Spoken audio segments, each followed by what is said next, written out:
Catherine Walsh stood on the front porch of the house she'd lived in for 34 years, holding a manila envelope she'd been too afraid to open for 3 days. The envelope contained the final eviction notice. Today was the day she had to leave. At 61 years old, Catherine was about to become homeless. The house, a modest ranch style on Maple Street, had been hers and Tom's. They'd bought it in 1989, right after their wedding. 3 bedrooms, a small yard, a kitchen where she'd cooked thousands of meals. Their daughter Emma had grown up here, learned to walk on these floors, had her first heartbreak in the bedroom upstairs. Tom had died in the master bedroom 5 years ago, holding Catherine's hand, telling her everything would be okay. Everything was not okay. The medical bills from Tom's cancer had been catastrophic. Even with insurance, the costs had been crushing.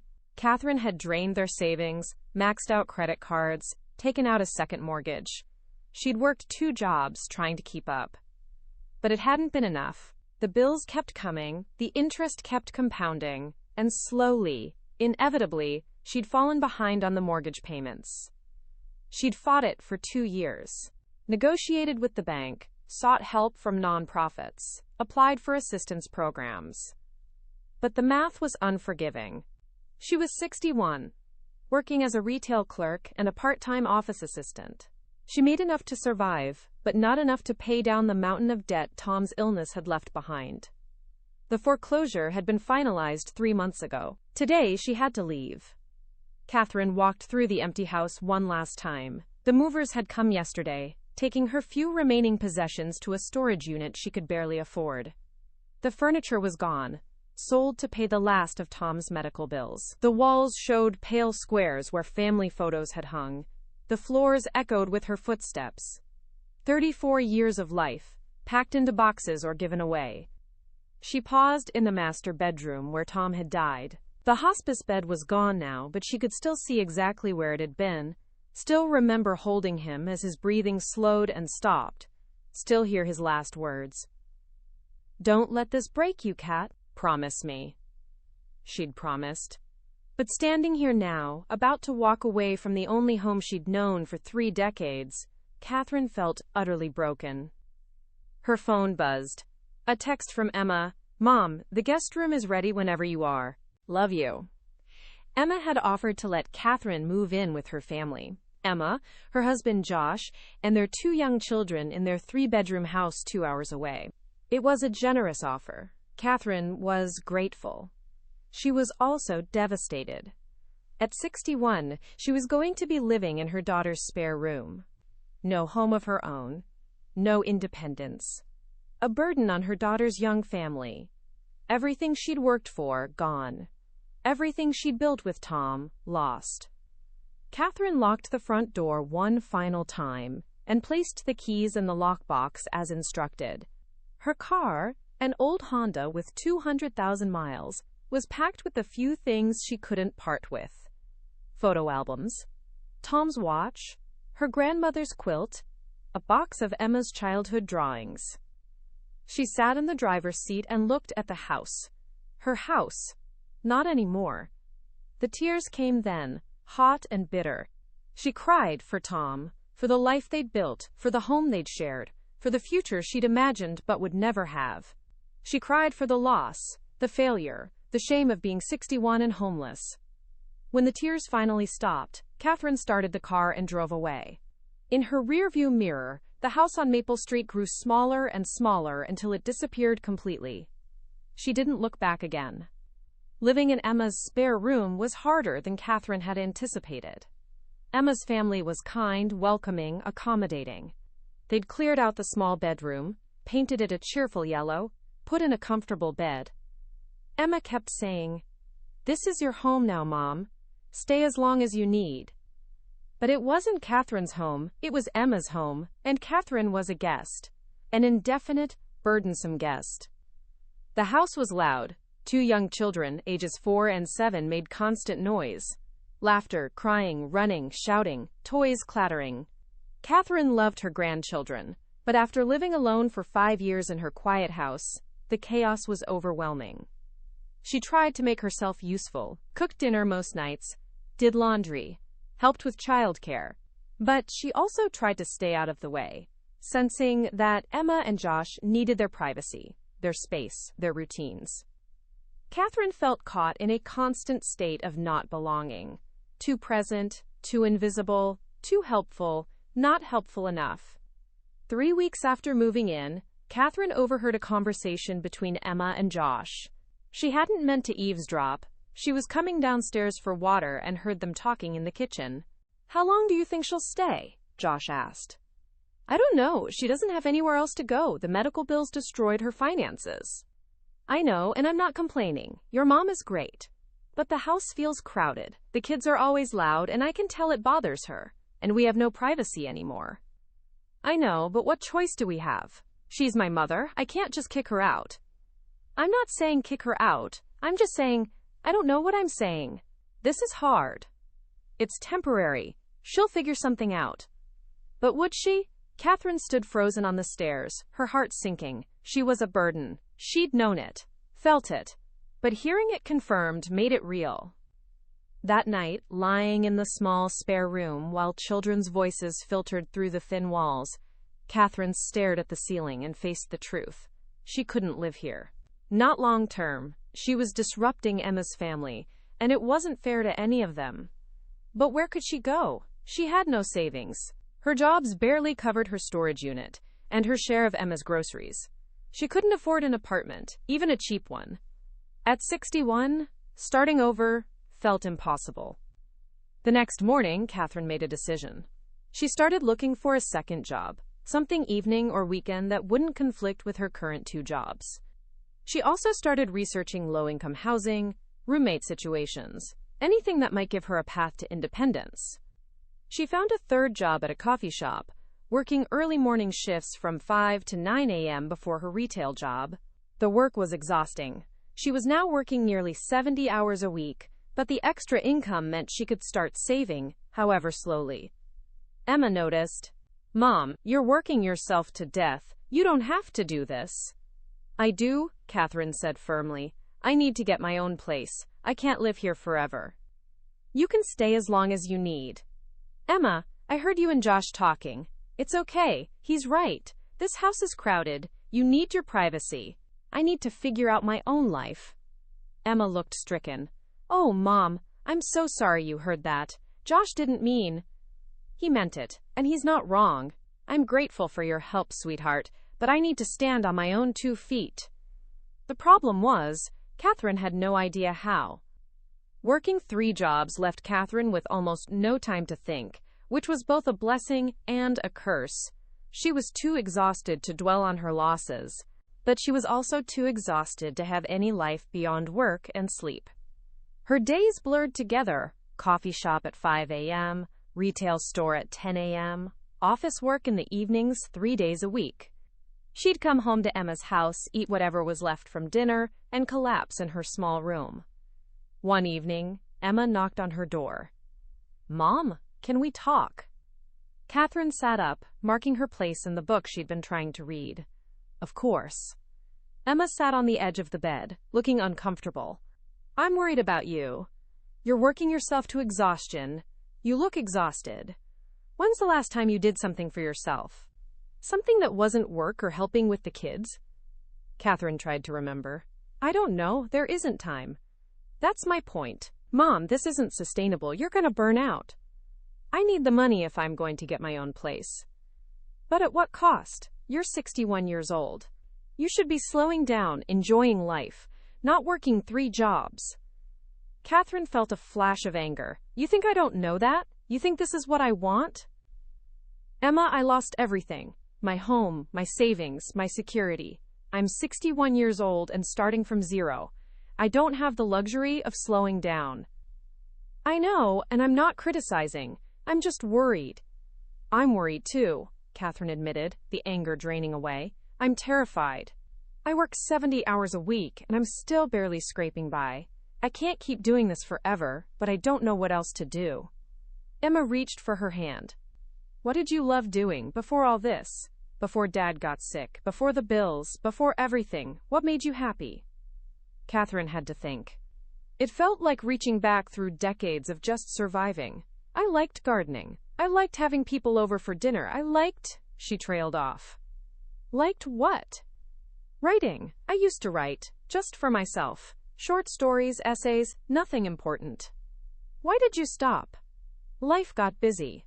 Work, raising you, taking care of Dad. There wasn't time. There could be time now. Emma, I work 70 hours a week. I know. But Mom, you're working yourself to death just to survive. And that's not living, that's just existing. After Emma left, Catherine sat in the quiet room, thinking about what made her happy. The question felt almost foreign. For the past 5 years, since Tom got sick, her life had been about survival. Managing his care, dealing with the medical system, trying to keep them afloat financially. Then grieving, then fighting to keep the house, then losing it. When was the last time she'd thought about happiness? About what she wanted, not just what she needed? She pulled out an old box from under the bed, one of the few personal items she'd kept. Inside were notebooks from years ago, filled with stories she'd written. She'd forgotten about them, hadn't looked at them in decades. She read a few pages, surprised by what she found. The writing was rough, unpracticed, but it was also honest, creative, full of a voice she barely recognized as her own. A younger Catherine, before life had beaten her down, before she'd learned to just survive. That night, Catherine couldn't sleep. She pulled out a fresh notebook, one Emma had given her months ago that had sat unused, and began to write. She wrote about the house on Maple Street, about Tom dying in the master bedroom, about the eviction notice and the drive away from her old life. She wrote about the shame of being 61 and homeless, about living in her daughter's spare room, about working 3 jobs and still barely surviving. She wrote until 2 a.m., until her hand cramped and her eyes burned. When she finally stopped, she felt something she hadn't felt in years. Present. Alive. Like she was more than just someone surviving from paycheck to paycheck. It wasn't happiness, exactly. But it was something. A small crack in the crushing weight of her circumstances. 2 months later, Catherine hit her breaking point. She was at the coffee shop, starting her 5 a.m. shift, when she suddenly felt dizzy. The room spun, her vision darkened, and she collapsed. She woke up in the hospital. Emma was there, pale with worry. Mom, thank God, you're okay. What happened? You fainted at work. They brought you to the ER. The doctor says you're severely exhausted and dehydrated. Your blood pressure is dangerously low. Mom, you're burning out. Catherine closed her eyes. Even lying in a hospital bed, she was thinking about the shifts she was missing, the money she'd lose, how she'd make it up. I'm fine. I just need to rest. You're not fine. Emma's voice was sharp. Mom, you collapsed. Your body shut down. You can't keep doing this. 3 jobs, 70 hours a week, at 61. Something has to change. I don't know what to change, Catherine said, tears sliding down her face. I don't have choices, Emma. I need every hour, every dollar. I can't afford to slow down. You can't afford not to. What happens if you have a heart attack? What happens if you work yourself to death? Then what? Catherine had no answer. The doctor came in, a kind-faced woman in her 50s. Ms. Walsh, your daughter is right. Your body is telling you something important. You're exhausted, malnourished, stressed to dangerous levels. If you don't make changes, you're heading for something much worse than fainting. I don't have a choice, Catherine said. I need to work. I understand your circumstances, the doctor interrupted gently. But working yourself to death isn't a solution. It's just dying slowly. Those words haunted Catherine. Dying slowly. Was that what she'd been doing? Not surviving, but slowly dying? Working so hard to stay alive that she'd forgotten to actually live? After she was released from the hospital, Catherine made a decision. She quit her 3rd job at the coffee shop. It terrified her. Losing that income felt like falling backward, but she couldn't collapse again. Her body had given her a warning she couldn't ignore. But losing that job meant she had even less money, was even further from being able to afford her own place. The situation felt impossible, a trap with no exit. One evening, desperate and defeated, Catherine went for a walk. She found herself at a small community center she'd passed dozens of times but never entered. There was a flyer on the door. Support group for women in transition. All welcome. Tuesday evenings, 7 p.m. It was Tuesday. It was 6:55 p.m. Catherine hesitated, then walked inside. The support group met in a small room with a circle of folding chairs. About 10 women sat around, ranging in age from 30s to 70s. A facilitator named Grace, probably in her 60s, smiled warmly as Catherine entered. "Welcome, come sit, we're just starting." Catherine took a seat, feeling self-conscious and out of place. Grace began. "This is a safe space for women going through major life transitions. Job loss, divorce, health crises, housing insecurity, grief. Whatever brought you here, you're welcome. We don't judge, we just listen and support each other." Women shared their stories. A woman named Teresa had lost her job at 58 and couldn't find new work. Sandra was going through a late-life divorce. Maria was caring for her elderly mother while trying to support herself. Rachel had recently become widowed and was struggling with the financial aftermath. When it was Catherine's turn, she almost said she was fine, that she'd just come to listen, but something made her speak. "I'm Catherine. I'm 61. 5 years ago, my husband Tom died of cancer. The medical bills destroyed us financially. I lost our home 6 months ago to foreclosure. I'm living in my daughter's spare room, working 2 jobs, and I collapsed last week from exhaustion. I don't know how to survive, let alone actually live." The relief of saying it out loud, to strangers who wouldn't judge or pity her, was overwhelming. "Thank you for sharing that, Catherine," Grace said gently. "That takes courage." After the meeting, several women approached her. Teresa squeezed her hand. "I lost my house 3 years ago. I know how it feels. Like you failed at life." "Yes," Catherine whispered. "Exactly like that. It gets better. Not easier, but better. You learn that a house isn't the same as a home, that your worth isn't tied to what you own." Maria gave her a hug. "The exhaustion, I get it. Trying to work enough to survive while your body is giving out. Be gentle with yourself. You're doing the best you can." Catherine left the community center feeling lighter than she had in months. She wasn't alone. Other women understood. Other women were surviving impossible situations too. She started attending every Tuesday. The group became her lifeline. The 1 hour a week where she didn't have to pretend she was fine, where she could be honest about her struggles. Grace pulled her aside after the 4th meeting. "Catherine, I've noticed you mention writing in your shares, that you used to write. Years ago. Nothing serious. Have you thought about writing your story, your experience losing your home, starting over at 61? Other women need to hear it." "I don't know, it feels self-indulgent." "It's not. Your story matters. And more than that, I think writing might be healing for you." That night, Catherine began writing in earnest. Not just journaling, but crafting her story into something coherent. She wrote about losing Tom, losing the house, losing herself. She wrote about the shame of being homeless at 61, about collapsing from exhaustion, about feeling like a failure.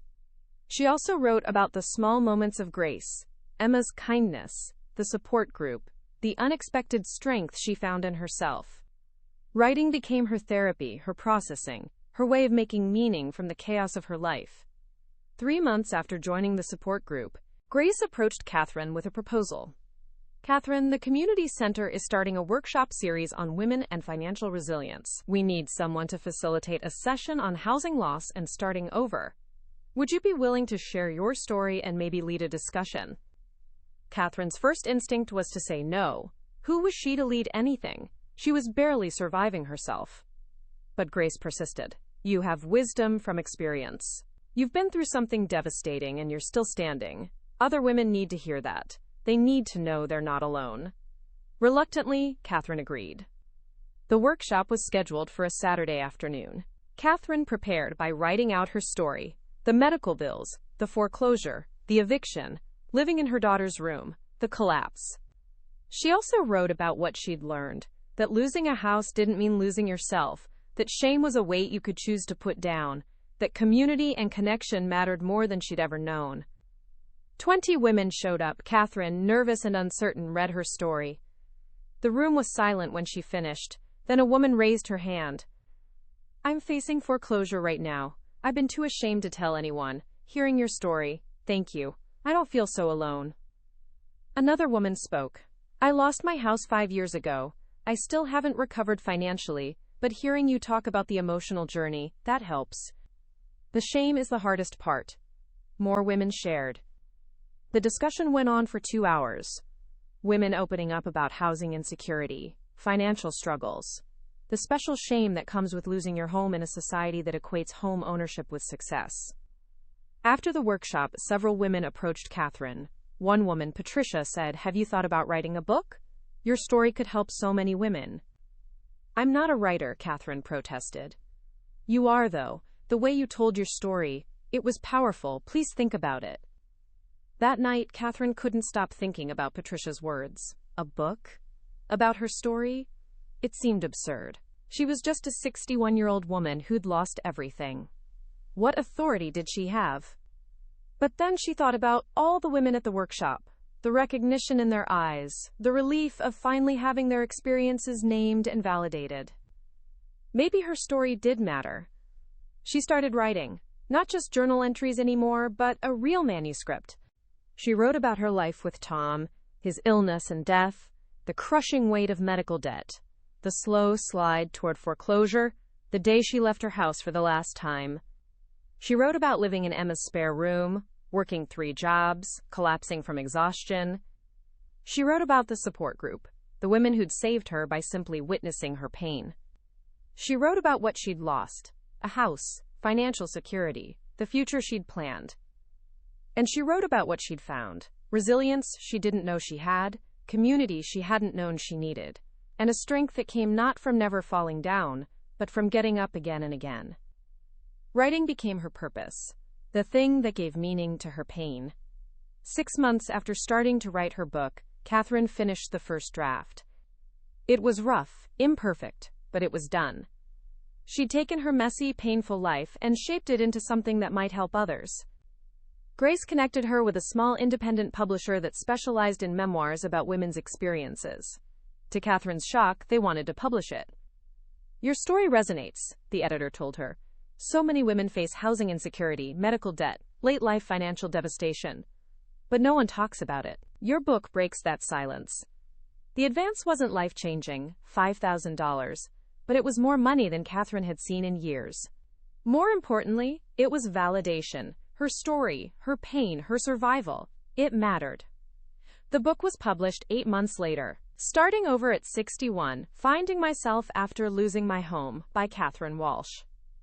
At first, sales were modest, but then a local book club chose it. A blogger wrote about it.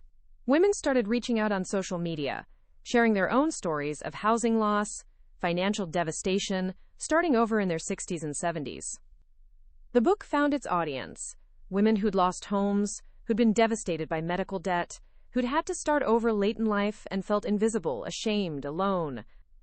Catherine started getting invited to speak at libraries, community centers, support groups. She told her story over and over, and each time, women came up to her afterward, crying, thanking her for making them feel less alone. The book sales grew. Not enough to make Catherine rich, but enough that she could cut back on her work hours. She quit the office job, kept the retail position, but reduced her hours. She had time to breathe for the first time in years. And then, something unexpected happened. A nonprofit organization that worked with women facing housing insecurity reached out. They wanted to hire Catherine as a peer counselor, someone who'd lived the experience, who could guide other women through the trauma of losing their homes. The position paid a modest salary, had benefits, and most importantly, it gave Catherine's pain purpose. She could take everything she'd been through and use it to help others. She accepted the job. A year and a half after losing her house on Maple Street, Catherine stood in the small studio apartment she'd just signed a lease for. It wasn't much, barely 400 square feet, old building, questionable plumbing. But it was hers. Her own space. Her own home. Emma helped her move in, bringing boxes from the storage unit Catherine had finally been able to afford to empty. "I'm so proud of you, Mom," Emma said, tears in her eyes. "Look at everything you've built from nothing." Catherine looked around the tiny apartment. She had a bed, a small table, a bookshelf. Her grandmother's quilt was on the bed, Tom's watch sat on the nightstand. Photos of Emma and the grandchildren were on the walls. It wasn't the house on Maple Street. It would never be that house, with its 3 bedrooms and its backyard and its 34 years of memories. But it was home, her home, a space she'd earned through sheer survival and stubborn refusal to give up. More than that, Catherine had found something she didn't even know she'd been looking for: herself. For 40 years, she'd been Tom's wife, Emma's mother, someone's something. She'd defined herself through her relationships, her roles, her house, her stuff. Losing everything had stripped away all those external markers of identity. At 61, she'd been forced to ask, who am I when I have nothing? Who am I when all the roles and labels are gone? The answer had surprised her. She was a writer, a survivor. A woman who could take devastating loss and transform it into purpose. Someone stronger than she'd ever known. The house on Maple Street had been her home for 34 years. But it had also been a comfortable cage, a place where she'd stopped growing, stopped questioning, stopped becoming. Losing it had been the worst thing that ever happened to her. It had also been the catalyst for finding her truest self. 2 years later, Catherine Walsh stood at a podium in front of 200 women at a conference on housing and financial resilience for women over 60. Her second book had just been published. She'd been working at the nonprofit for over a year, helping dozens of women navigate housing loss. 2 years ago, Catherine began, I stood on the porch of the house I'd lived in for 34 years, holding an eviction notice. I was 61, recently widowed, financially devastated, and about to become homeless. I thought my life was over. She paused, looking out at the faces watching her, women of all ages, many nodding in recognition. I was wrong. My old life was over. The life where I defined myself by my house, my stuff, my roles. But losing everything forced me to ask, who am I when all that's stripped away? And the answer changed everything. She told her story: the foreclosure, living in Emma's spare room, working 3 jobs, collapsing from exhaustion, the support group, the book, the slow rebuilding. I don't have the house on Maple Street anymore. I live in a 400-square-foot studio apartment. My furniture is secondhand. My car has 250,000 miles on it. By conventional measures, I have less than I had before. Another pause. But I have myself.